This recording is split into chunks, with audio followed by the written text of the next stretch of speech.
Hello दोस्तों, मैं अनुज आपका लाइट एजुकेशन पर स्वागत करता हूं। और आज हमारा टॉपिक है ऊतक क्या होता है, कितने प्रकार के होते हैं, पौधों में किस तरह काम करता है और पौधों में फ्लेक्सिबिलिटी कैसे आती है, कैसे एक नाशपाती का जो ऊपरला कवर होता है वो कितना कठोर क्यों होता है। सारी जानकारी को इसी वीडियो के माध्यम से हम प्राप्त करेंगे। चलिए वीडियो को स्टार्ट करते हैं। क्या होता है ऊतक?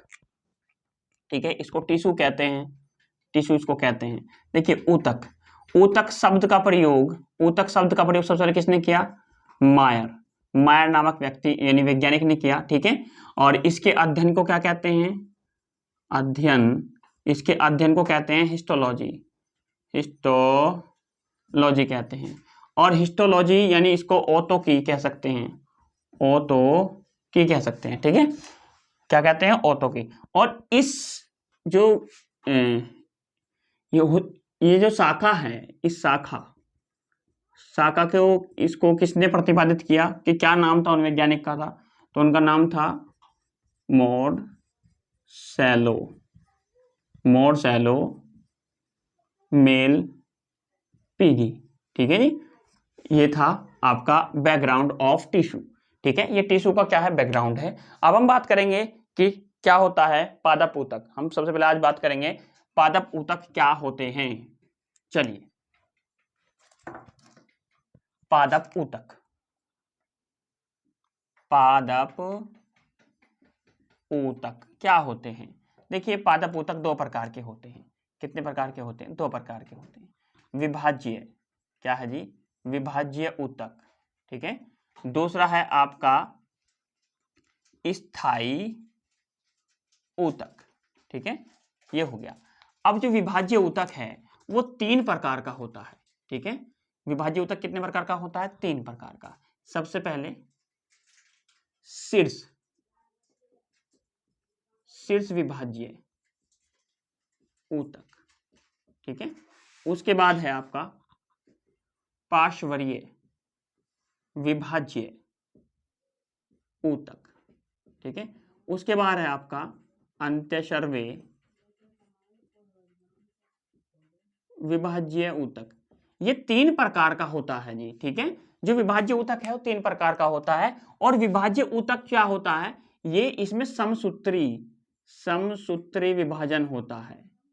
विभाजन की क्षमता होती है। ठीक है, अब शीर्ष विभाज्य ऊतक क्या होता है? देखिए शीर्ष विभाज्य, मान के चलिए कली है। ठीक है, और ये आपका कोई फूल है, अब फूल खिलने वाला है। ये जो ऊतक है, ऊतक के कारण यहाँ पर जो ऊतक मिलता है आपको, ठीक है, स्टार्टिंग में शीर्ष पर खिलने वाले जो ऊतक है, जो शीर्ष को खिलने में आपको क्या एक तरफ से हेल्प करता है, तो इसको क्या कहेंगे? शीर्ष विभाज्य ऊतक कहते हैं। ठीक है, अभी क्या में होता है? तनों में भी होता है प्लस जड़ों में भी होता है। ठीक है, तनों और जड़ों में भी होता है। ठीक, उसके बाद पार्श्वरीय, ये भी कहाँ होता है? तनों में भी होता है प्लस जड़ों में भी होता है। ठीक है, तनों में जड़ों में होता है। ठीक, और ये मान के लिए तना है और तने के पास से अगर यहाँ पर कोई कली है ऐसे फूट रही है तो इसको क्या कहेंगे? पार्श्वरीय विभाजक ऊतक कहेंगे। ठीक है जी, अंत्य विशेष ऊतक में क्या होता है? इसमें क्या है?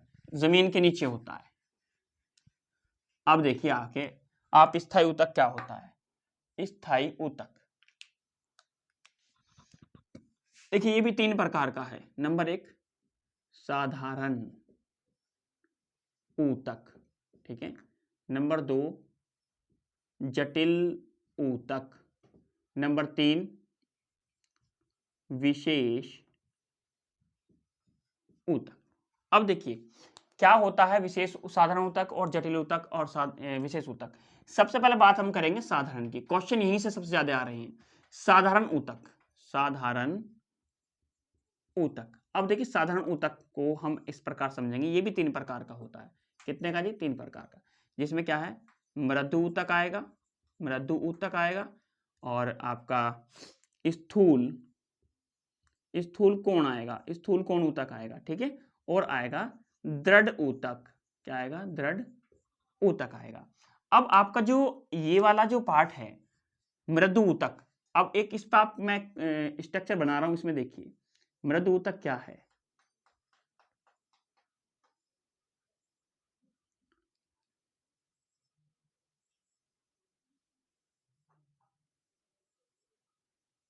देखिए आपको इस प्रकार से ऊतक मिलेगा, जो आपको ये स्पेस दिखाई दे रहा है, ये क्या है, पास पास होते हैं लेकिन इनमें क्या कुछ स्पेस होता है, ये बीच में आपको स्पेस दिखाई दे रहा होगा, ये कुछ स्पेस है, ठीक है। और इनमें क्या होता है, द्रव भी भरा होता है।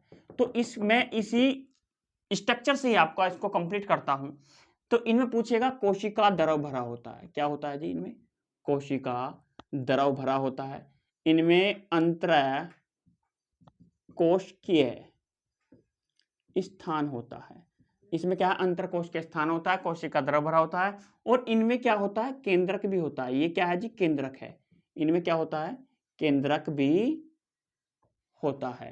क्या होता है जी, इनमें केंद्रक भी होता है। और इनमें क्या है, हरित लवक भी होता है। क्या होता है जी, हरित लवक होता है। क्यों, इसलिए क्या निर्माण करते हैं, भोजन का निर्माण करते हैं, भोजन का निर्माण करते हैं। इनमें वायु कोष्ठक भी होते हैं, वायु कोष्ठक,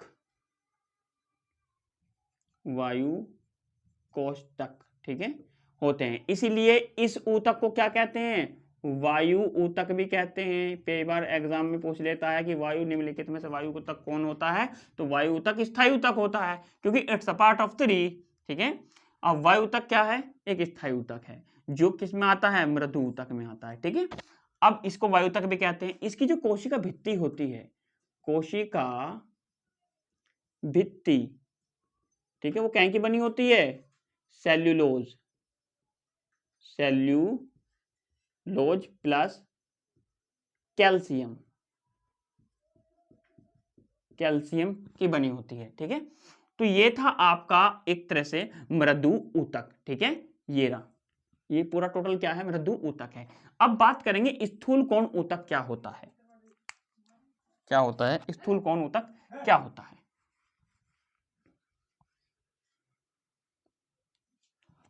चलिए अब बात करते हैं स्थूल कोण ऊतक पर। देखिए उसी प्रकार से जिस प्रकार मैंने स्ट्रक्चर बनाया था, उसी प्रकार से मैं फिर देख रहा हूं। इसके अंदर भी क्या होता है, कोशिका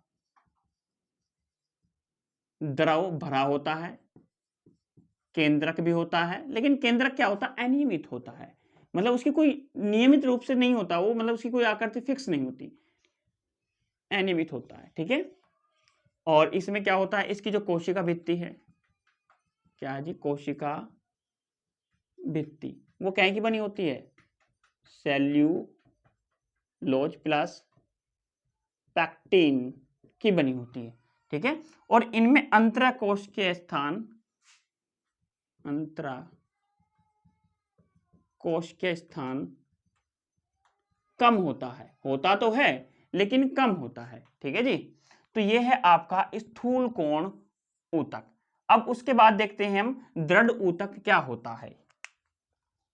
चलिए चलते हैं, दृढ़ ऊतक क्या होता है। चलिए अब आप इसको देखिए, स्ट्रक्चर को, इस ऊतक के मैं बारे में बताऊं। देखिए बिल्कुल मिले हुई कोशिका होती है, बिल्कुल मिली हुई, कोई स्थान इनके बीच आपको नहीं दिखेगा, एक तरह से बिल्कुल मिली हुई कोशिका। यानी अगर पूछे क्या दृढ़ ऊतक में अंतरकोश के स्थान होता है, अंतरकोशिकीय स्थान होता है, नहीं होता है, ठीक है। इसलिए क्या होती हैं, कठोर होती हैं, ठीक है। ये इस ऊतक की वजह से ही क्या होती है, जो बीज होते हैं, फल होते हैं, वे क्या हो जाते हैं, कठोर हो जाते हैं। जैसे आपने नाशपाती देखी होगी, नाशपाती का जो बक्कल्स होता है ऊपर वो कठोर होता है, वो इसी कारण होता है, दृढ़ ऊतक के कारण। कोशिकाएं क्या हो, बिल्कुल पास सटीक हुई होती हैं, एकदम मिली हुई होती हैं, इनमें कोई अंतरकोश के स्थान नहीं होता, ठीक है। तो ये थे आपके तीनों ऊतक, ठीक है जी। अब देखिए आपका जटिल ऊतक, जटिल ऊतक, जटिल ऊतक क्या है जी, इसमें भी दो ऊतक आए जाते हैं, जटिल ऊतक में भी दो आते हैं, एक आता है जाइलम, जाइलम, एक आता है फ्लोएम, फ्लोएम। अब दोनों की बातों को समझिए, पेपर में हमेशा आता है, रेलवे का हो, एसएससी के किसी भी एग्जाम में ये आ जाता है और पूछता भी है। और पूछे क्यों ना, क्योंकि इसकी एक अलग वजह है। देखिए आप इस पेड़ को गौर से देखिएगा,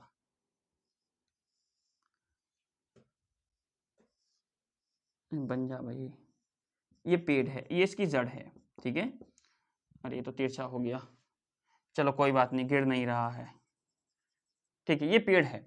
अब देखिए, हम बात करते हैं सबसे पहले जाइलम। जाइलम क्या होता है? तनों में होता है, प्लस जड़ों में होता है, प्लस पत्तियों में भी हो, पत्तियों में नहीं, हाँ तनों और जड़ों में तो बेसिकली ये होता ही है, ठीक है। जाइलम क्या करता है? जड़ से भोजन को लेता है। भोजन को कहां से लेता है? भोजन को जड़ से लेता है। भोजन को जड़ से लेने के बाद पूरे पौधे में क्या करता है? पहुंचाता है। ये काम है जाइलम का, ठीक है। जाइलम होता क्या करता है? पौधों की जड़ों में से भोजन और अन्य खनिज पदार्थों को लेकर पूरे किसको देता है? पूरे पेड़ को देता है, पूरे पौधे को देता है। तो इसको तो कहेंगे जाइलम, यानी जड़ों से लेगा और पूरे कंप्लीट पौधे को देगा, है ना, कंप्लीट पौधे को देगा। उसके बाद आते हैं फ्लोएम। फ्लोएम क्या होता है? अगर ये पत्ती है, अग्रभाग है, जिसको हम कहते हैं ग्रीन भाग या हरित लवक या पर्णहरित कहते हैं, ठीक है। तो फ्लोएम कहाँ होता है? फ्लोएम होता है पेड़ की पत्तियों में होता है, और ये क्या करता है? जो पेड़ की पत्ती में जो भोजन होता है और वहां से लेकर अन्य तनों को देता है और नीचे तक ले आता है और सभी भागों में पहुंचाता है, ठीक है। ये होता है फ्लोएम। फ्लोएम क्या है? पत्तियों में से लेता है, और जाइलम जड़ों में से लेता है, ठीक है। आगे देखिए, ठीक है। अब देखते हैं कैसे पौधा तैयार हुआ और कैसे मानव का शरीर तैयार होता है। आपको मैंने बताया एक कोशिका होती है, एक कोशिका से फिर अधिक कोशिका बनती है, इसको कहेंगे कोशिका समूह। क्या कहेंगे? कोशिका समूह कहेंगे, ठीक है। इसको सिंगल कोशिका कहेंगे, सिंगल कोशिका, सिंगल कोशिका। उसके बाद जब कोशिका का समूह बन जाता है तो बन जाता है ऊतक। क्या बन जाता है? ऊतक। और ऊतकों के बनने से बनता है अंग। जब ऊतक मिल जाते हैं तो अंगे बन जाते हैं, अंगे, ठीक है, या अंग बन जाते हैं, अंग बन जाते हैं। और अंग के बनने के बाद क्या बनता है? अंग तंत्र बनते हैं। क्या बनते हैं? अंग तंत्र। और अंग तंत्र बनने के बाद ही अगर ये परिक्रिया किस में है? पौधे में है तो बन जाएगा पौधा, और ये परिक्रिया यदि मनुष्य में है, जीव में है, तो बन जाएगा आपका शरीर, मानव में है तो, ठीक है। तो दोस्तों ये था आपका टिश्यू, इस प्रकार से होता है। यदि वीडियो आपको अच्छी लगी हो तो वीडियो को लाइक, सब्सक्राइब, कमेंट करके और प्रत्येक बच्चे के पास पहुंचाने का कष्ट करें। धन्यवाद।